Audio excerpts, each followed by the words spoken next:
Cava más hondo. El descubrimiento de lo que creo y por qué importa. Por Joshua Harris.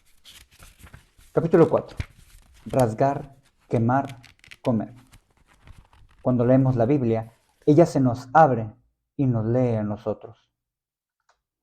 A.J. Jacobs se gana la vida haciendo de conejillo de India humano. Se somete a experimentos extraños y poco convencionales en la vida, y después escribe acerca de ellos. En una ocasión, para un artículo de la revista Esquire titulado Mi vida en manos ajenas, Jacob contrató un equipo de personas en Bangalore, India, para que vivieran su vida por él. Ellos eran los que respondían su correo electrónico, llamaban a sus compañeros de trabajo, discutían con su esposa y le leían cuentos a su hijo a la hora de dormir. Su primer libro hablaba del año que se pasó leyendo completa la Enciclopedia Británica en un intento por convertirse en la persona más sabia del planeta. Un libro más reciente titulado El año en que viví bíblicamente sigue un esquema parecido. Es la historia de cómo Jacobs trató de seguir todas las normas que aparecen en la Biblia lo más literalmente posible durante todo un año. Necesito decirte que Jacobs es agnóstico.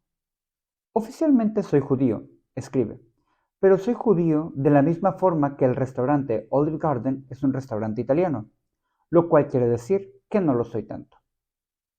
Jacobs comenzó su experimento con una visita a una librería cristiana en el centro de Manhattan. Necesitaba comprar una Biblia y unas herramientas complementarias de estudio. Un vendedor de voz suave llamado Chris lo ayudó a escoger entre los distintos tamaños de Biblias y las posibles opciones lingüísticas. Entonces le señaló una versión exclusiva de la Biblia para jovencitas adolescentes que había sido diseñada para que tuviera el mismo aspecto que la revista Seventeen. Esta es la buena si estás en el ferrocarril urbano y te da pena que te vean leyendo la Biblia, le dijo Chris, porque nunca sabrán qué es una Biblia. La reacción de Jacobs es una de mis líneas favoritas en el libro. Estás en una ciudad secular donde es más aceptable que un hombre adulto lea una revista de jovencitas adolescentes que la Biblia. Jacobs salió de la tienda con 2 bolsas de compras repletas de Biblias y materiales. Entonces se dedicó a leerse toda la Biblia en 4 semanas. Mientras la leía, anotaba cuánta norma o indicación se encontraba, grande o pequeña. Esto incluía las más obvias, como los 10 mandamientos y ama a tu prójimo, y las leyes menos conocidas del Antiguo Testamento sobre la alimentación y la pureza ritual. Su meta era tomar la Biblia tal como estaba, tan literalmente como le fuera posible, y llevarla toda a la práctica. Como te podrás imaginar, muchas veces las consecuencias eran divertidas. Por ejemplo, como en Levítico dice que los hombres se deben dejar el borde de la barba sin rasurar, Jacob se dejó de rasurar. Al cabo de unos pocos meses pareció un miembro perdido de la orquesta de rock ZZ Top. Dejó de usar ropa que estuviera hecha con tela en la que había fibras distintas mezcladas. Se dedicó a tocar una arpa de 10 cuerdas. No le daba la mano a las mujeres que podrían estar ceremonialmente inmundas por estar pasando por su menstruación, lo cual significaba que les tuvo que preguntar a todas las mujeres que conocía cuándo la tenían cada mes. Lo raro es que las mujeres de su oficina le dieron encantadas esa información escrita en hojas de cálculo del programa Excel. Es posible que la más extrema de sus actividades fuera su intento por apedrear a las adúlteras. Esto lo hacía tratando de lanzarles piedrecillas a desconocidas sin que éstas se dieran cuenta. Evidentemente, Jacobs dio por seguro que casi todas las neoyorquinas eran adúlteras. Su libro es una farsa, pero suscita serias interrogantes acerca de lo que significaría vivir según la Biblia. ¿Es vivir bíblicamente dejarse la barba y tocar un arpa? Más importante aún, ¿qué debemos pensar de la Biblia? ¿Tiene autoridad para decirnos cómo vivir o no es más que un montón de normas y ritos arcaicos que no tienen sentido en nuestro mundo actual? En cierto sentido, creo que la Biblia sería más fácil de entender y manejar si solo fuera un libro de normas acerca de comida, pelo facial y conducta sexual. No sé si lo has pensado, pero a los humanos nos va bien con los libros de normas. Y no estoy hablando solo de libros religiosos. Cada año salen al mercado una nueva pila de libros acerca de dietas, estilos de vida y manejo del tiempo que nos dicen con exactitud qué debemos comer, cómo hacer ejercicios y gastar el tiempo. Compramos fielmente esos libros y los obedecemos como esclavos durante 1 o 2 meses, hasta que nos damos cuenta de que seguimos siendo obesos y desorganizados.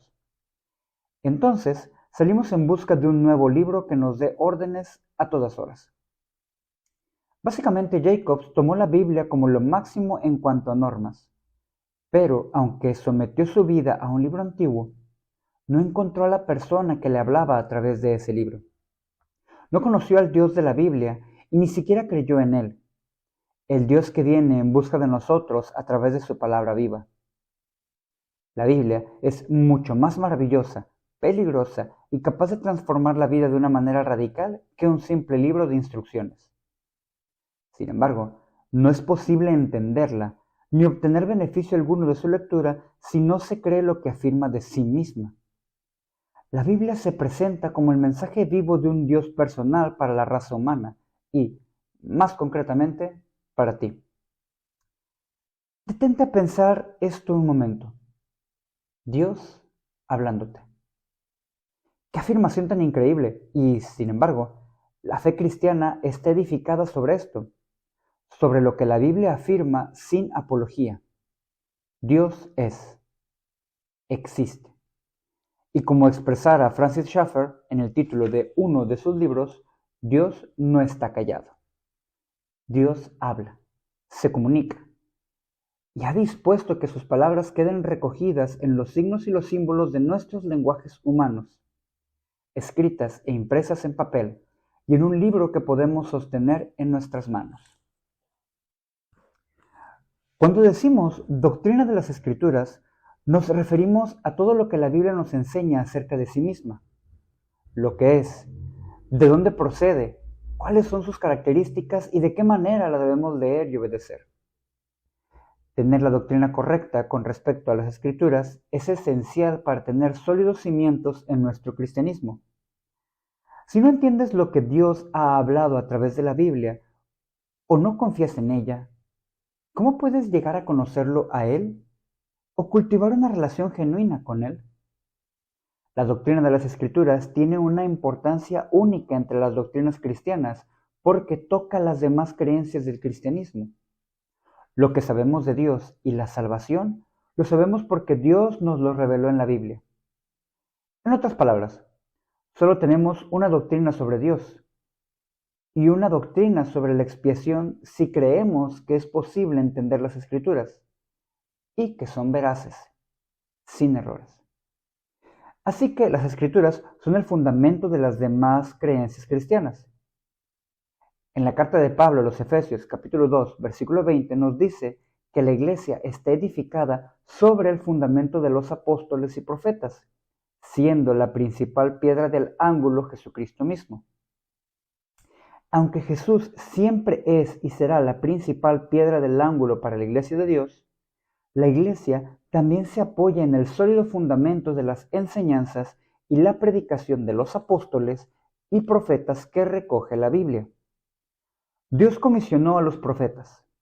Jesús comisionó a los apóstoles.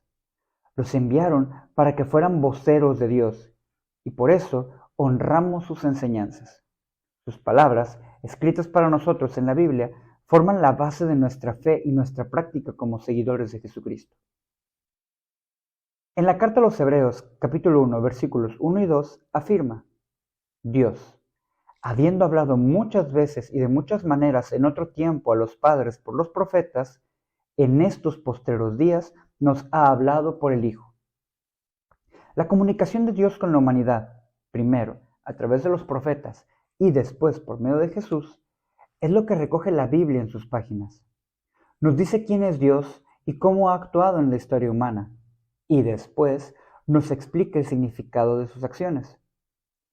Aunque es cierto que podemos aprender algunas cosas acerca de Dios observando su creación, como lo dice Pablo en la carta a los Romanos, capítulo 1, versículos 19 y 20, este conocimiento es limitado. Dependemos de la revelación que Él hace en las Escrituras. necesitamos que Él mismo hable y se nos revele. Por eso tenemos la Biblia. No es una simple reliquia de una religión antigua. Sin la comunicación de Dios que tenemos en la Biblia, sin la revelación, no podríamos conocerlo a Él ni comprender su actuación en el mundo. A esto se le llama necesidad de las Escrituras, y significa que las Escrituras son necesarias para que podamos conocer y obedecer a Dios. No hay espiritualidad genuina sin la Biblia. Necesitamos revelación de Dios para saber cómo es Él. Necesitamos revelación para saber quiénes somos y por qué existimos. Necesitamos revelación para explicar nuestra razón de ser y la importancia eterna que tiene la vida en este planeta. Necesitamos revelación para saber que somos pecadores y merecemos castigo. Y necesitamos revelación para conocer las buenas nuevas de la salvación por medio de la fe en Jesús. Sin la Biblia, no hay conocimiento salvador de Dios. Sin la Biblia, no conoceríamos ni comprenderíamos lo que significan la cruz y la resurrección. Sin la Biblia, no tendríamos nada en lo cual poner nuestra fe. Pablo, en la carta a los Romanos, capítulo 10, versículo 17, nos dice: así que la fe es por el oír, y el oír por la palabra de Dios. Mis primeros recuerdos sobre la Biblia tienen que ver con tiras cómicas. Siendo niño, alguien me había regalado 3 libros encuadernados en rústica que presentaban la Biblia en dibujos. Yo me las bebía. Sobre todo me gustaba el Antiguo Testamento. Aunque era niño, me parecía que aquello era un tanto ilícito. Era como si alguien hubiera deslizado una película con clasificación de restringida dentro de un montón de DVDs de Disney. Adán y Eva aparecían desnudos en la primera página. Me fascinaba la facilidad con la que Eva siempre se situaba de manera que una rama o una hoja de algún árbol le cubriera sus partes privadas a manera de bikini orgánico. Pero eran los asesinatos y el caos que se describían en la Biblia los que llamaban mi atención. Cuando comencé a leer la Biblia verdadera, pasé la mayor parte del tiempo en Génesis, Éxodo, primer y segundo libro de Samuel y primer y segundo libro de Reyes. Eso sí que era violencia. Caín mató a Abel. Los egipcios tiraban bebés a los cocodrilos. Moisés mató a un egipcio. Dios mató a miles de egipcios en el Mar Rojo. David mató a Goliat, mientras que Sansón se había ganado a una chica trayéndole a su futuro suegro un saco con los prepucios de 200 filisteos. No podía creer que mi madre estuviera muy feliz viéndome pasar un buen tiempo cada mañana leyendo relatos de batallas sangrientas, prostitutas, fratricidios, asesinatos y adulterios. ¡Vaya momento de devoción! Aunque crecí con un conocimiento bastante sólido de los relatos de la Biblia, no tenía una idea clara en cuanto a qué significaba la Biblia en conjunto ni de qué trataban. Y por supuesto, no comprendía cómo aquellas emocionantes historias del Antiguo Testamento se relacionaban con las menos emocionantes del Nuevo Testamento y la historia de Jesús. Este concepto de la Biblia como un conjunto de relatos inconexos, salpicados de consejos sabios y con la inspiradora vida de Jesús como culminación, parecía ser bastante corriente entre los cristianos. Es lamentable, porque ver la Biblia como un solo libro, con un solo autor y con el tema de un solo personaje principal, es verla en toda su impresionante belleza. Desde que empecé a interesarme en la teología, he aprendido que una parte importante de estar enraizados en la verdad no consiste solo en creer que la Biblia es la palabra de Dios, sino también en comprender la línea histórica de la Biblia de principio a fin. La Biblia es doctrina y narración. No solo nos presenta principios y afirmaciones verdaderos, sino que usa el poder de la historia para mostrarnos la forma en que Dios obra y actúa en la historia del hombre. Me han ayudado algunos libros, como la obra de Grandin Goldsworthy, titulada Gospel and Kingdom, y la de Vaughan Robert, titulada God's Big Picture, que desarrollan lo que recibe el nombre de teología bíblica. A diferencia de la teología sistemática, que reúne las enseñanzas de las Escrituras en temas concretos, la teología bíblica se dedica a lo que aprendemos acerca de Dios y de su plan de salvación a través de la línea histórica de la Biblia. La teología bíblica nos muestra cómo se conectan todas estas cosas y cómo se va desarrollando el plan de Dios desde el Génesis hasta el Apocalipsis. Lo irónico es que uno de los libros más útiles que he leído sobre teología bíblica es un libro para niños llamado The Jesus Storybook Bible, escrito por Sally Lloyd Jones. He aquí parte de la introducción a este libro que me parece hermosa. Ahora bien, hay quienes piensan que la Biblia es un libro de normas, que te dice lo que debes hacer y lo que no. Es cierto que la Biblia contiene algunas normas. Nos indican cuál es la manera de que nuestra vida se desenvuelva lo mejor posible. Pero la Biblia no tiene que ver contigo en primer lugar, ni con lo que deberías estar haciendo, sino que habla de Dios y de lo que Él ha hecho. Otra gente piensa que la Biblia es un libro con relatos sobre héroes, en el que se te presentan personajes que debes imitar. Y es cierto que en la Biblia aparecen algunos héroes, pero, como pronto vas a descubrir, la mayor parte de la gente que aparece en la Biblia no tiene nada de heroico. Cometen errores bien grandes y a veces lo hacen a propósito. Sienten miedo y salen huyendo. A veces son de veras malvados. No, la Biblia no es un libro de normas ni de héroes. La Biblia es sobre todo una historia. Es la historia de las aventuras de un joven héroe que viene desde un país lejano a recuperar un tesoro que había perdido. Es una historia de amor acerca de un valiente príncipe que deja su palacio, su trono, todo para rescatar a su amada. Es como si el más maravilloso de todos los cuentos de hadas se hubiera convertido en realidad. ¿Sabes? Lo mejor que tiene esta historia es que es cierta. En la Biblia hay muchas historias, pero todas van contando una gran historia. La historia de cómo Dios ama a sus hijos y viene para rescatarlos. Contar esta historia se lleva toda la Biblia. Y en el centro de la historia hay un bebé. Toda la historia de la Biblia susurra su nombre. Él es como la pieza perdida del rompecabezas, la pieza que hace que todas las demás se encajen entre sí y que de repente puedas contemplar un hermoso cuadro. Recuerdo la primera noche que les leí este pasaje a mis hijos. Me conmoví tanto que los ojos me llenaron de lágrimas. Mis hijos, sorprendidos, me preguntaron: «Papá, ¿estás llorando?». Traté de explicarles que me sentía abrumado de gratitud por la palabra de Dios y por Jesús.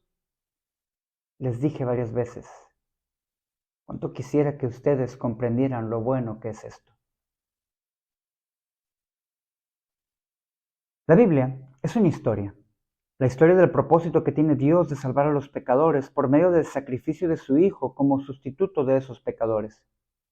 Las leyes y los rituales de dieta y la purificación que aparecen en Levítico y que A.J. Jacobs trató de obedecer tan meticulosamente no fueron para salvarnos, sino para mostrarnos lo impotente que es la humanidad en cuanto a salvarse a sí misma. Solo Jesús puede obedecer a la perfección. Y cada una de las páginas de la Biblia, cada una de sus historias susurran su nombre. Cuando Dios le dice a Abraham que no sacrifique a Isaac y le promete proveer la víctima para el sacrificio, está predicando la venida de Jesús, el Cordero de Dios. Cuando David derrota a Goliat, se está presentando por adelantado a Jesús, el campeón supremo que un día vencería a la muerte en favor de los suyos.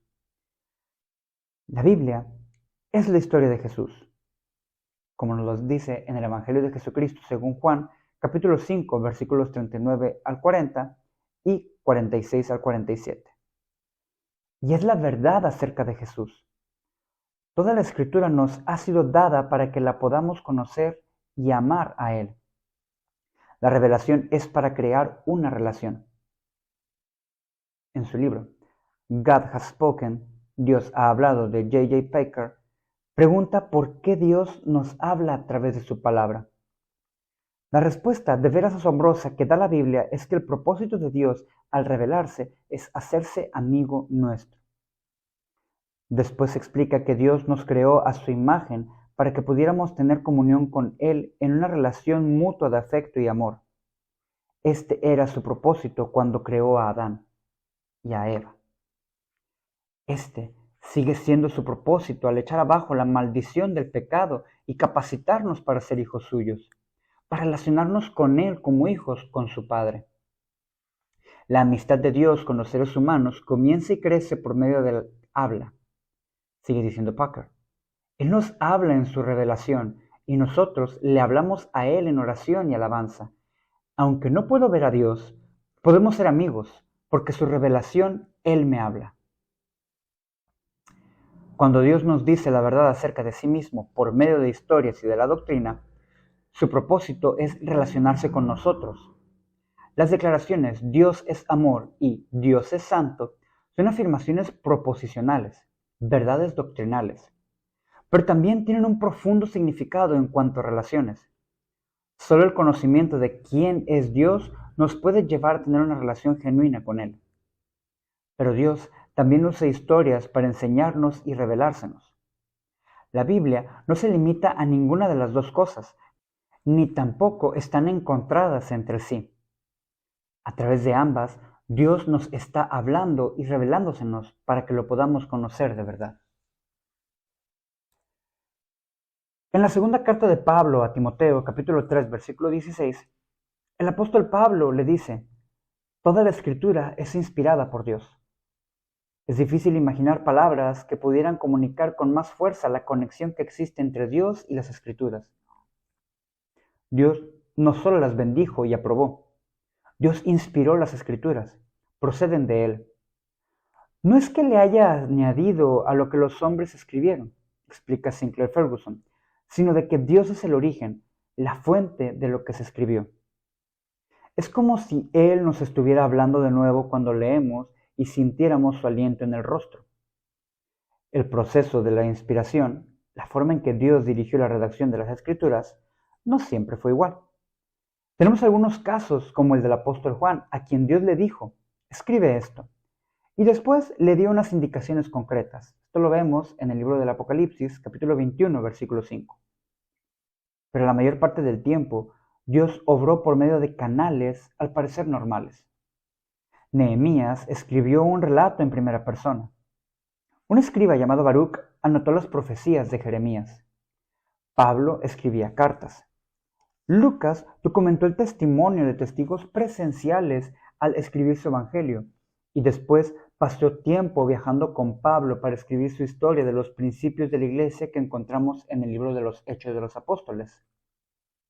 Sin embargo, en su segunda carta, Pedro, en el capítulo 1, versículo 21, nos dice: nunca la profecía fue traída por voluntad humana, sino que los santos hombres de Dios hablaron siendo inspirados por el Espíritu Santo.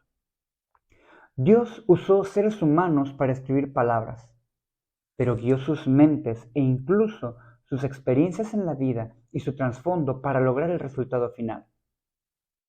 O sea que, aunque los escritores humanos se hallaban muy en control de su persona, el Espíritu Santo los estaba guiando para que escribieran las palabras que Dios quería que escribieran. Hay quienes ponen en tela de juicio la Biblia, porque dicen que la Iglesia se limitó a votar sobre cuáles libros se debían incluir en el Nuevo Testamento. Pero eso es una distorsión de la forma en que se formó la Biblia tal como es hoy.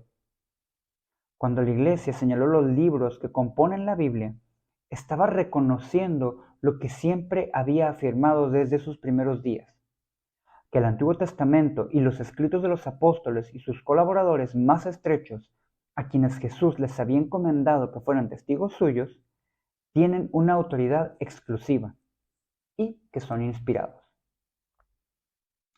Estos libros fueron reconocidos como el canon de la Biblia, palabra griega que significa cayado o vara recta. La palabra canon había tomado el sentido de medida o regla y se terminó aplicando al contenido del Nuevo Testamento. Juntos, estos libros formaron la regla de fe y de vida por la cual la Iglesia entera y los cristianos gobernaban su vida. Aunque la proclamación definitiva de las Escrituras como palabra de Dios es el testimonio de las mismas Escrituras, hay un segundo testimonio que es importante: el de la Iglesia y los creyentes individuales a lo largo de todos los tiempos.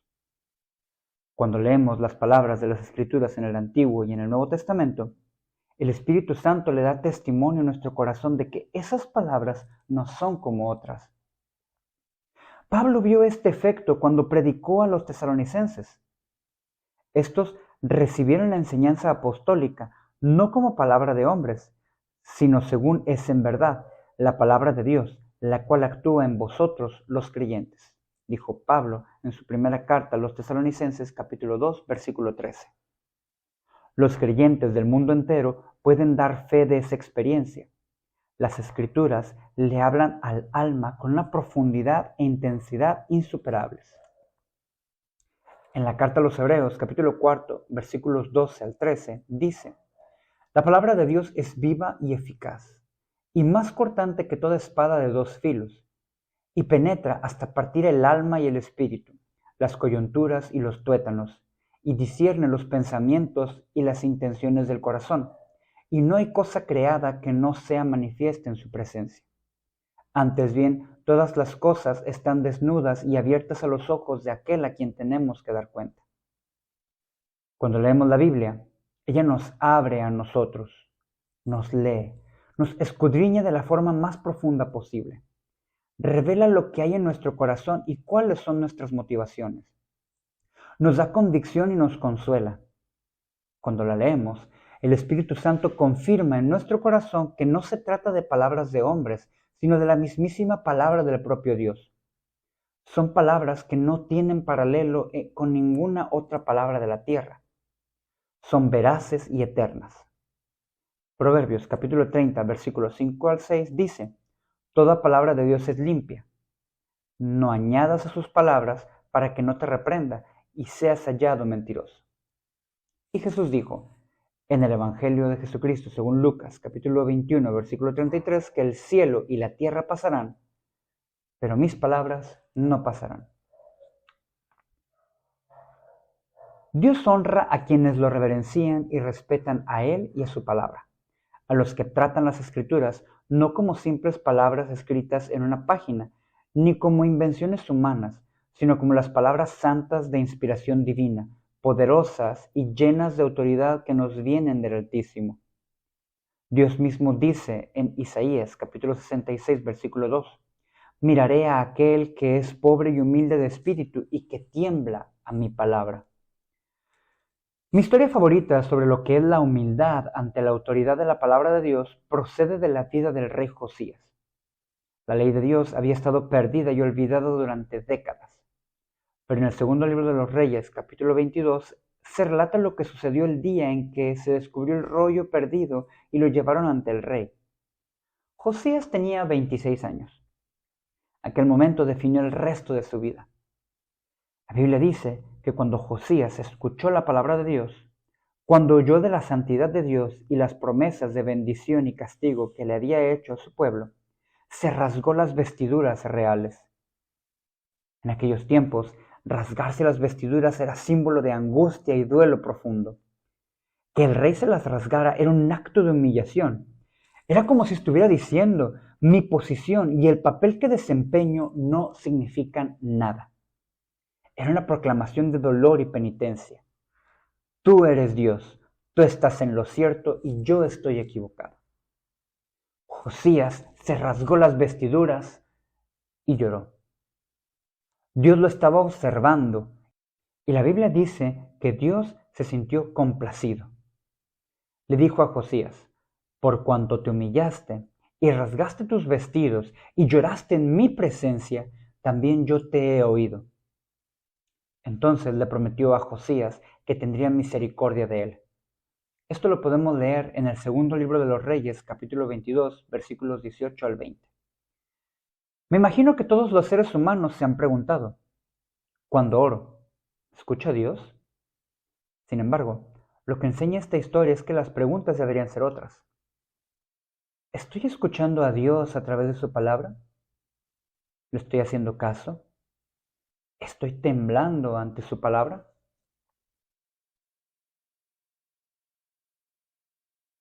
Le pedí a Dios una señal. Ella me dijo: Isaac, mi compañero en el pastorado, estaba conmigo en reunión con una joven de la iglesia que estaba enredada en una relación inmoral con un novio inconverso. Sé que Dios lo trajo a mi vida por alguna razón, repetía. ¿Cómo lo sabes?, le pregunté. Porque lo sé, fue su respuesta. Nos habíamos reunido con ella para suplicarle que se apartara del pecado. Le leí 3 pasajes de la Biblia que prohíben las relaciones sexuales fuera del matrimonio, o sea, la inmoralidad sexual. La primera carta de Pablo a los Corintios, capítulo 6, versículo 18, la carta de Pablo a los Efesios, capítulo 5, versículo 3, y la primera carta de Pablo a los Tesalonicenses, capítulo 4, versículo 3. ¿Ves que Dios te está diciendo que lo que haces es incorrecto? Sí, ya lo sé, me dijo. Sé que es inmoral. Todo lo que le estoy pidiendo a Dios es que me muestre lo que debo hacer. A principios de semana se había despertado en medio de la noche llena de dudas acerca de esas relaciones. Tal vez las debo romper. Señor, te ruego que me des una señal. Había orado. Aquel día era su aniversario. Mientras se dirigían en su auto al trabajo, pensó que el novio nunca le había enviado flores al trabajo, pero al entrar a su oficina se encontró con un hermoso ramo de rosas. ¿Sería un mensaje de Dios? Preguntaba en medio de lágrimas. ¿Es esa la respuesta que le estaba pidiendo? Me pareció irónico y lamentable que la consumiera el afán de descubrir una señal de Dios. Un aniversario, unas flores, el hecho de despertarse en medio de la noche, cuando Dios le estaba hablando con tanta claridad en la Biblia. En el Evangelio de Jesucristo, según Juan capítulo 14, versículo 15, Jesús dijo, si me amáis, guardad mis mandamientos. La doctrina de las Escrituras nos enseña la autoridad de la palabra de Dios. Las Escrituras deben constituir las reglas decisivas de fe y prácticas en la vida, no nuestros sentimientos o emociones, tampoco las señales, ni las palabras proféticas, ni las corazonadas. ¿Qué más nos puede dar Dios que no nos haya dado ya en las Escrituras? La cuestión está en que estemos dispuestos a escuchar. ¿Lo obedeceremos cuando no nos guste lo que nos está diciendo la Biblia? Este es un momento en el cual nuestras creencias en las Escrituras se encuentran en la realidad. Lo que decimos que creemos importa muy poco, mientras no actuemos de acuerdo a esas creencias. Me imagino que la mayor parte de los cristianos estarían dispuestos a decir que la Biblia es la palabra que lleva en sí la autoridad del mismo Dios. Pero mientras esa autoridad no cambie nuestra manera de vivir, nuestra manera de pensar y de actuar, hablar de la autoridad de las Escrituras no es más que jerga religiosa. Estamos tratando la palabra inspirada por el aliento divino como un soplo de aire caliente. Las Escrituras siempre llevan el propósito de obrar en nuestra vida. Cuando Pablo dijo que las Escrituras son inspiradas por Dios, no se quedó allí. Él dijo, toda la Escritura es inspirada por Dios y útil para enseñar, para redarguir, para corregir, para instruir en justicia, a fin de que el hombre de Dios sea perfecto, enteramente preparado para toda buena obra. Segunda carta de Pablo a Timoteo, capítulo 3, versículos 16-17. La palabra de Dios nos enseña a pensar, nos enseña la verdad, reprende y corrige nuestras viejas formas egocéntricas de pensar, nos entrena en la justicia. La palabra de Dios tiene autoridad y cuando nos sometemos a ella, nos equipa para que realicemos buenas obras. Nos da lo que necesitamos para amar, servir y sacrificarnos. La Biblia tiene un valor limitado si lo consideramos como un simple libro esotérico e inspirador de sabiduría antigua. Nos fue entregada para que la obedeciéramos y la viviéramos. Josías dejó que la palabra de Dios lo reformara. Se rasgó las vestiduras en un gesto que decía, aquí el que necesita cambiar soy yo. No torció las palabras de Dios para que encajaran dentro de su agenda, sino que permitió que esas palabras moldearan su vida. Quiero ser como Josías. Cuando mi vida no esté de acuerdo con la palabra de Dios, quiero poder decir, esta palabra es veraz y soy yo el que debo cambiar.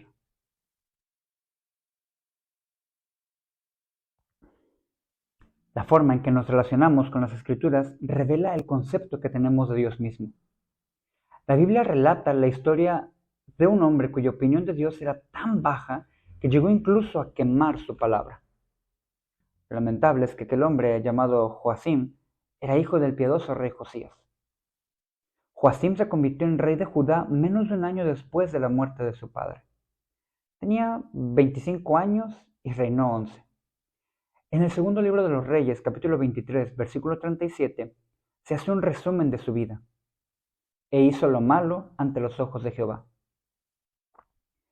Jeremías, capítulo 36, nos hace un angustioso relato de la forma en que Joacim rechazó la palabra de Dios. Alguien trajo ante su presencia un rollo en el que estaban escritas las profecías de Jeremías. El rey estaba entonces en su casa de invierno y tenía un fuego encendido junto a él en el brasero. Escuchó mientras le leían las profecías, pero su corazón permaneció inamovible. No tembló, despreció la palabra de Dios. Cada vez que leían 3 o 4 columnas de la profecía, el rey las cortaba con un cuchillo y las tiraba al fuego. Así fue haciendo hasta que el rollo quedó reducido a cenizas. En el libro de Jeremías, capítulo 36, versículo 24, se afirma: y no tuvieron temor, ni rasgaron sus vestidos del rey, ni todos sus siervos que oyeron todas estas palabras. Es una escalofriante imagen de desacato a Dios y su palabra. El contraste entre Josías y su hijo Joacim no podría estar más claro. Josías rasgó sus vestiduras. Joacim rasgó las palabras de Dios. Josías actuó como penitente. Joacim se mantuvo frío de corazón. Josías reformó su vida después de escuchar las palabras de Dios. Joacim quemó las palabras de Dios. La joven que estaba en mi oficina quemaba la palabra de Dios mientras la escuchaba y se negaba a obedecerla.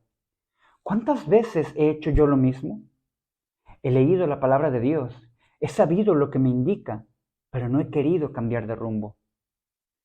Cada generación y cada ser humano puede quemar la palabra de Dios a su manera. A veces es muy evidente, pero hay ocasiones en que las queman de manera compleja, a base de matices y erudición. La forma más corriente en que la gente rasga y quema la palabra de Dios es despojándola de las cualidades que afirma tener. Si digo que a pesar de ser inspiradas tienen errores, podré afirmar que las tengo en gran consideración, pero en esencia me estoy proclamando juez de ellas. Si fuera posible que alguna parte de la Biblia no sea cierta, me toca decidir en qué y en qué no voy a prestarle atención. El estudio técnico de las escrituras que realizan los académicos nos puede ayudar a comprender mejor la palabra de Dios si se usa con humildad. Pero también puede servir para exaltar la sabiduría y las opiniones del ser humano por encima de la Biblia. Se desecha la inerrancia de la palabra de Dios y se da por sentada la inerrancia del conocimiento histórico, textual y científico del ser humano. Se duda de la Biblia, se le pone en tela de juicio y se le hacen correcciones hasta dejar apenas un cascarón vacío. Las herramientas y las palabras han cambiado desde los tiempos del cuchillo y el brasero de Joacim, pero el resultado es el mismo. Se quema la palabra de Dios.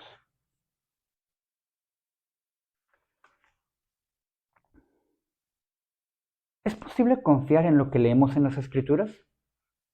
¿Está suficientemente clara para que puedas comprender lo que Dios quiere que comprendas? ¿Es la Biblia todo lo que necesitas? Estas preguntas no son solo para pastores y profesores. Son preguntas que debe responderse todo cristiano que lee la Biblia. Hay varias palabras clave que pueden ayudarnos a pensar de manera correcta con respecto a las Escrituras. Inerrancia. La enseñanza ortodoxa de la Iglesia cristiana a lo largo de los siglos ha sostenido que la palabra de Dios en sus manuscritos originales es inerrante. Esto significa que es totalmente veraz, que está libre de error en todo lo que afirma. Este principio está edificado sobre el testimonio de la Biblia en cuanto a que Dios nunca miente, como lo dijo Pablo en la carta a Tito, capítulo 1, versículo 2. En Proverbios, capítulo 30, versículo 5 se afirma: toda palabra de Dios es limpia, Él es escudo a los que en Él esperan. En su libro Doctrina Bíblica, Grudem señala que cuando Jesús ora, nos dice: santifícalos en tu verdad, tus palabras son ciertas. Esto lo podemos leer en el Evangelio de Jesucristo según Juan, capítulo 17, versículo 17. Más bien ora diciendo: santifícalos en tu verdad, tu palabra es verdad. La diferencia es significativa, escribe Grudem, porque esta declaración nos anima a tomar la Biblia no como algo que es cierto, en el sentido de que se conforma a alguna norma más elevada de verdad, sino como algo que en sí es la norma definitiva de verdad. Claridad. Otra cualidad importante que tiene la palabra de Dios es claridad. El Espíritu Santo ilumina nuestro corazón de creyente para que comprendamos su mensaje y lo apliquemos a nuestra vida. Es sencilla en su significado y en los casos en que nos encontramos alguna parte de la escritura difícil de comprender, podemos comprobar nuestro punto de vista comparándolo con otras partes de la escritura. O sea que las escrituras se interpretan a sí mismas. El Salmo 19, versículo 7 afirma: el testimonio de Jehová es fiel, que hace sabio al sencillo.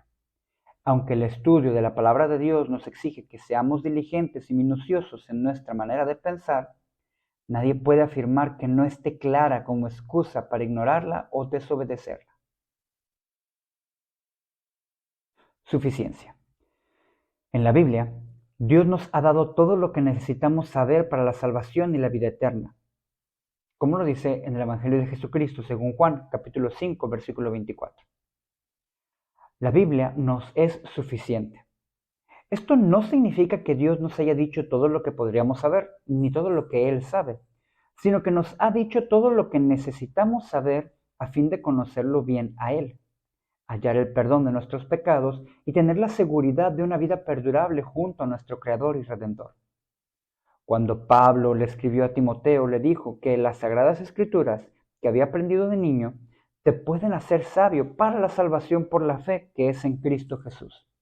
Esto lo encontramos en la segunda carta de Pablo a Timoteo, capítulo 3, versículo 15. Dios no quiere que nuestra manera de ver su palabra se sostenga a base de un apego sentimental o una simple emoción. Quiere que nos sintamos confiados con respecto a la Biblia, porque también quiere que nos sintamos confiados con respecto a Él. Dedicar tiempo al estudio de la doctrina de las Escrituras es una empresa práctica y espiritualmente enriquecedora, porque fortalece nuestra confianza en la palabra de Dios. Comer la palabra de Dios. Es una imagen extraña. Sin embargo, esto es lo que describe el profeta Jeremías cuando le dice a Dios: fueron halladas tus palabras y yo las comí, y tu palabra me fue por gozo y por alegría de mi corazón, porque tu nombre se invocó sobre mí, oh Jehová, Dios de los ejércitos. Capítulo 15, versículo 16 del libro de Jeremías. Cuando leo esto, me imagino a alguien arrancando las finas páginas de una Biblia, arrugándolas y metiéndoselas en la boca. Claro, sé que Jeremías está hablando en sentido metafórico. Está describiendo la manera incondicional en que está recibiendo la palabra de Dios. Debemos tener el mismo apetito. Así quiero ser, pero aún tengo mucho camino por recorrer. Amo la palabra de Dios, la he probado y sé que es buena, pero a veces solo la mordisqueo. Hay ocasiones en que no siento deseo de comérmela. Me quiero deleitar en ella de la forma que Jeremías describe. Quiero tener más hambre de ella que ahora. El ejemplo de Jeremías es inspirador. Se alimenta con la palabra de Dios. Quiere que su verdad y su vida estén dentro de él. Es su gozo, es su delicia. Y si no miráramos más de cerca, supondríamos que Jeremías no sentía la apatía y la sequía espiritual que sentimos los mortales inferiores a él. En cambio, cuando leemos la historia de Jeremías y el contexto de su afirmación en cuanto a deleitarse con la palabra de Dios, hacemos un interesante descubrimiento. Jeremías se halla en medio de una oscura depresión y un angustioso lamento. Está tan desanimado, tan desalentado que quisiera no haber nacido. Y esto lo leemos en el capítulo 15, versículo 10 del libro de Jeremías. Hace una lista de todas las formas en que ha sufrido por hablar la verdad de Dios. En el capítulo 15 del libro de Jeremías, versículos 17 y 18, dice: no me senté en compañía de burladores, ni me engreí a causa de tu profecía. Me senté solo, porque me llenaste de indignación. ¿Por qué fue perpetuo mi dolor y mi herida desahuciada no admitió curación? ¿Serás para mí como cosa ilusoria, como aguas que no son estables? Descubrimos que la vida espiritual de Jeremías no fue toda una serie de experiencias en la cumbre. Al contrario, con frecuencia se sintió desalentado y deprimido. Se sintió tentado a dudar de la bondad de Dios. En aquel momento tan oscuro estaba más consciente de lo que había hecho por Dios que de lo que Dios había hecho por él. Esto suena terrible, pero a mí me da ánimos. Me dice que la palabra de Dios se encuentra con nosotros donde estemos. Viene a nuestro encuentro en medio de las dudas. Nos habla en medio de nuestras luchas espirituales. Tal vez allí te encuentres ahora. Quizá las enseñanzas de algún profesor de la universidad te hayan hecho sentir como un tonto por confiar en un libro pasado de moda y lleno de errores.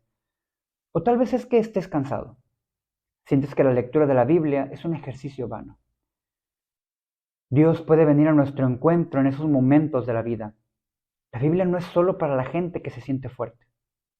Estoy agradecido de que no tengamos que llevar una vida perfecta para leer la palabra perfecta de Dios. La vida de Jeremías nos lo enseña. Jeremías sufrió y se sintió desanimado. La palabra de Dios no es solo para gente feliz. Todos podemos hallar gozo en esa palabra de Dios y en lo dignas de confianza que son sus promesas, aun cuando no sentimos gozo en el corazón. Algunas veces tenemos que esforzarnos para hallar deleite en la palabra de Dios. Jeremías dice que cuando comió las palabras de Dios se le convirtieron en gozo. No en un gozo colocado en un estante. Necesitamos paladearlas y recibirlas. El que esto exige esfuerzo no nos debe desalentar. A medida que crezcamos en el conocimiento de lo dignas de confianza y poderosas que son las Escrituras, nuestro amor por ellas aumentará. Dios respondió a la queja de Jeremías con una amorosa reprensión. Le dijo que dejara de decir palabras vanas. Jeremías estaba centrado en su actuación y en todo lo que había hecho por Dios. Dios comprende nuestra debilidad, pero no deja lugar para la desconfianza ni la incredulidad. Le hizo esta maravillosa promesa a Jeremías. Yo estoy contigo para guardarte y para defenderte. Jeremías capítulo 15, versículo 20. Dios salva, Dios liberta. Esto fue cierto en la vida de Jeremías, fue cierto para el pueblo de Judá, es cierto para ti y para mí. Solo Dios puede salvar. Ese es el mensaje central de la Biblia y es la clave para comprender y aprender a amarla como Dios quiere. La Biblia es la historia de lo que Dios ha hecho por nosotros. No llegamos a ella para recibir instrucciones en cuanto a la forma de salvarnos nosotros mismos. No es una lista de reglas y directrices que debemos seguir a la perfección con el fin de ganarnos la entrada al favor divino. La Biblia es la historia de lo que Dios ha hecho. Es la historia de cómo los esfuerzos del hombre por lograr su propia salvación fracasan, y solo es la gracia de Dios la que puede rescatar y redimir a los pecadores. Con demasiada frecuencia leemos la Biblia de la misma forma que la leyó A.J. Jacobs, cuando trató de pasarse todo un año viviendo bíblicamente. La leemos y buscamos todas las cosas que tenemos que hacer, y aunque es cierto que hay cosas que Dios nos ordena hacer, primero necesitamos leer la Biblia en busca de todo lo que Él ha hecho por nosotros. Es la historia de su campeón, su Hijo, quien vino a morir por nosotros. La Biblia de niños de mis hijos es lo que mejor lo dice. Cada una de sus historias susurra su nombre. Jesús vino a buscarnos. Vino a libertarnos. Cuando comprendemos esto, la lectura de la Biblia se convierte en una delicia.